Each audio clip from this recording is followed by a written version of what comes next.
I'm doing content marketing. Now what? Hi, I'm Brian Pombo. Welcome back to Brian J. Pombo Live.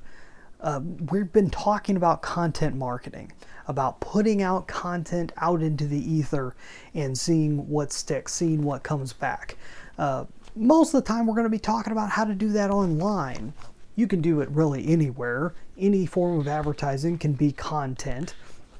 A lot of times in the old days, they used to call them advertorials, which were advertising that were also kind of had a editorial feel to them in a newspaper or a magazine.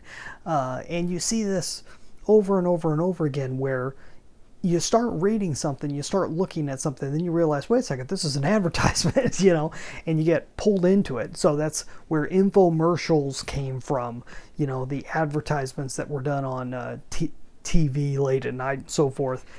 And you see it, that line melds a whole lot online because there's really nobody regulating it. There's really nobody paying that close of attention. Well, there are regulators, but it's not a big deal. So that's all content marketing, though, because you could get quality information from something that could be an ad or could be seen as an ad or has a small element of it that's advertising or marketing. So we've talked about content marketing. And if you're out there, if you're doing it on a regular basis, online is simple because you got all these platforms that are free to publish.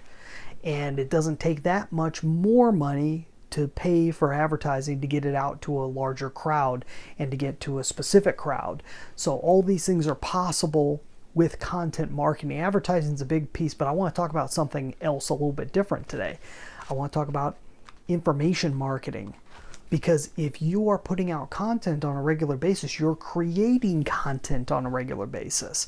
And that content has a value unto itself. Yeah, it's available for free online, but that doesn't mean it can't be sold. There's a lot of people that are doing podcasts and everything else, putting out free content out there, and then taking it and repurposing it. Let's say you have an audio podcast that goes out. Tons of audio podcasts sell their transcripts in book format or notebook format where it's nothing more than the written words of the words that you can get for free online. But if you consolidate it in a certain way, it creates a new value. I held this up in the very beginning because this is a book by Gary Halbert. He put this out. This is called How to Make Maximum Money in Minimum Time. You can go and find a copy of this somewhere online. And the brilliant thing about this book, for one thing, if you don't know anything about Gary Halbert, was an amazing copywriter, amazing salesperson in print. And so just reading his words give you this incredible feel for the type of writer he was and how he sucks you in and can get to a point in a very different type of way.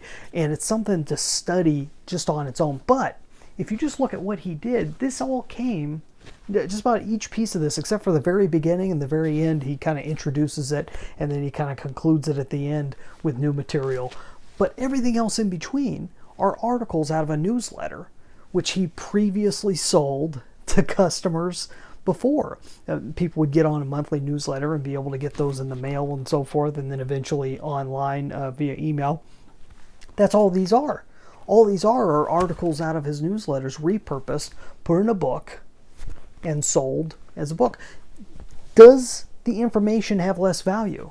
No, it has more value in a lot of cases because it's perceived value. Because I have it in a book form, I'm getting a different value out of it than I would a newsletter. I perceive it differently, and your customers will too. And the fact that you just have information products about these topics that you're talking about on a daily or weekly basis or what have you via content marketing, that's value. You can take these things, you could turn them into books, you could turn them into audio packs, you could turn them into downloadables, you could take things off of the free end and put it on the paid end. And even if that isn't your main source of income, that's not the point. The fact that you have this information, that you have it out there, that it's available, it brings the value of everything else that you're doing and promoting up, whether anyone purchases it or not. Just you having it there gives you higher authority, gives you more of a background, more depth, and the ability for people to find out more about you. Whether they do or they don't, they respect you more. They look at you quite a bit differently. I hope that makes sense to you. We'll talk more about this as time goes on, because information marketing is a powerful, powerful tool, and content marketing, just simple daily or weekly content marketing, can create you information products very easily. My entire book, 9 Ways to Amazon Proof Your Business, is nothing more than a consolidation of my daily videos all on this topic. I then took those, reworded them a little bit to fit the book style, and added a little bit more information here and there.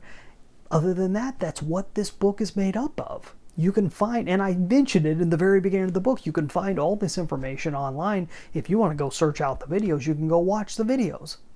But that's not the point. The point is, it has a value unto itself in book form, and it's another example of how to do this. By the way, you can get your own free copy at AmazonProofBook.com. That's all I got for today. You have a great night. In the meantime, get out there and let the magic happen.